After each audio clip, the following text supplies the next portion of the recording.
The Galactic Military Academy's grand auditorium hummed with the excited chatter of 100 different species. Mia sat quietly in the back row, her human frame dwarfed by the towering Kralix warriors beside her. She kept her eyes forward, focused on the holographic display that floated above the stage. Instructor Zalthos, a decorated Vexian commander with scales that shimmered like polished bronze, stood at the podium. His 4 eyes swept across the assembled cadets with practiced authority. "Today," he began, his voice amplified through the translation matrix, "we discuss the warrior cultures of the galaxy. The Kralix speak of their 1,000 victories. The Morvian death squads recite poems of their fallen enemies. Even the peaceful Quailoth maintain oral histories of their defensive campaigns spanning millennia." Felix, another human cadet sitting 3 rows ahead of Mia, shifted uncomfortably in his seat. She noticed his shoulders tense. Zalthos continued, his gaze now fixed directly on the human section of the auditorium. Yet the humans, who have proven themselves capable soldiers in the United Galactic Defense Force, remain curiously silent about their military history. They do not boast. They do not share battle stories in the common halls. They deflect questions with uncomfortable smiles. A Kralix cadet, his crimson crest raised high, stood abruptly. "Perhaps they have no victories worth mentioning, instructor." Laughter rippled through several sections. Mia's jaw clenched, but she remained still. This wasn't the first time she'd heard such remarks. Zalthos raised a manipulator appendage for silence. "An interesting hypothesis, Cadet Morthak. However, it contradicts the combat records. Human soldiers have exceptional performance ratings. Their strategic thinking is unconventional but effective. Their endurance in prolonged campaigns exceeds most species." He paused, his eyes narrowing. "So I ask again, why the silence?" Felix raised his hand slowly. Mia's heart sank. She knew that look on his face. "Yes, Cadet Felix." Felix stood, his voice measured and careful. "With respect, instructor, we're not authorized to discuss it." "Not authorized?" Zalthos' scales rippled with what might have been amusement or irritation. "By whose authority?" "The Human Integration Council, sir, and the Galactic Senate's Historical Sensitivity Committee." The auditorium erupted in confused murmurs. Mia closed her eyes. "Here it comes." "Explain," Zalthos commanded. Felix glanced back at Mia. She gave him the slightest nod. They'd both known this conversation would happen eventually. "Instructor, humanity's military history isn't classified because we lost. It's classified because we won. Repeatedly. Against ourselves." The murmurs died instantly. Even the translator implants seemed to pause, as if processing something they couldn't quite believe. Felix continued, his voice growing quieter. "Before we joined the galactic community, humans had no external enemies. No alien invasions to unite against, no cosmic threats, just us. And for thousands of years, we fought each other with an intensity and creativity that—" He paused, searching for words. "That concerned the Integration Council when they reviewed our history." A Morvian cadet, her chitinous plates clicking nervously, spoke up. "All species have internal conflicts before unification.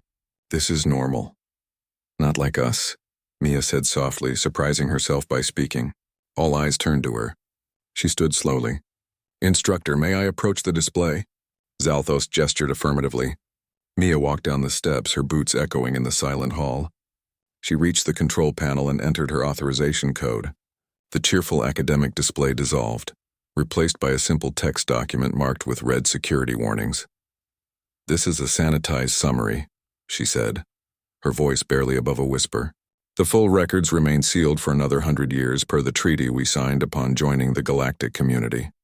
She pulled up the first entry. "The Napoleonic Wars, 6 million dead over 12 years.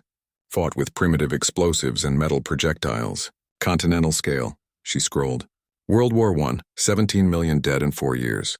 Introduction of chemical weapons, mechanized warfare, and tactics so brutal they traumatized an entire generation." Another scroll. World War II, 70 to 85 million dead in 6 years. Industrial-scale genocide, cities incinerated by atomic weapons, medical experiments, systematic extermination. The auditorium had become a tomb. Not a single being moved. Mia's hand shook as she continued. The Cold War. 45 years of proxy conflicts, each side holding enough nuclear weapons to render our planet uninhabitable several times over. We came within minutes of activating them. Multiple times. Felix walked down to stand beside her. And these are just the large ones, instructor. This summary doesn't include the thousands of smaller wars, the civil conflicts, the revolutionary struggles. Humanity spent 95% of our recorded history in some form of organized combat. Against ourselves. Zalthos approached slowly, his scales now a pale, shocked gray. But why?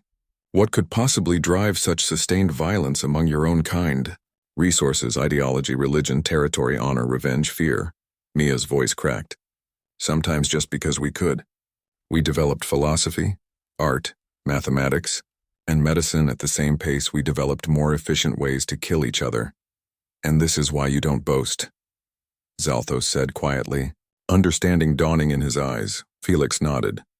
When the Kraliks speak of their 1,000 victories over centuries of conquest across multiple star systems, we know we exceeded that number fighting ourselves on a single planet.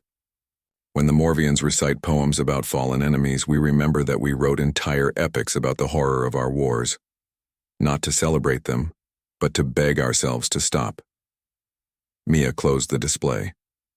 The Integration Council was horrified when they reviewed our complete history. Not because we were incapable of violence, that's common enough in the galaxy, but because of the scale, the creativity, the relentlessness with which we pursued it. Against our own species, they feared you, a quiet voice said from the audience. A Quiloth elder sitting in the observer section spoke for the first time. They feared that if humanity could do this to itself, what might it do to others? Yes, Felix admitted. That's why the first 50 years of human integration were probationary, why we're still monitored, why our military history is classified. They needed to see if we could channel that intensity into something constructive. Zalthos returned to his podium, moving like someone who had aged a century in minutes. And have you changed? Mia and Felix exchanged glances.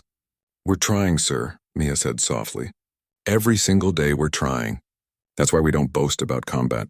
Because we remember what we're capable of. And it terrifies us more than it could ever terrify you. The instructor dismissed the class early. As the cadets filed out in unusual silence, Mia felt Felix's hand briefly touch her shoulder. Think they understand now? He asked quietly. She watched the alien cadets, saw the way they unconsciously gave the human section a wider berth, saw the new wariness in their eyes. Maybe, she whispered, or maybe we just gave them a new reason to fear us. Felix's expression was grim. Better they fear our past than ever experience our present. That's why we don't boast. That's why we stay quiet.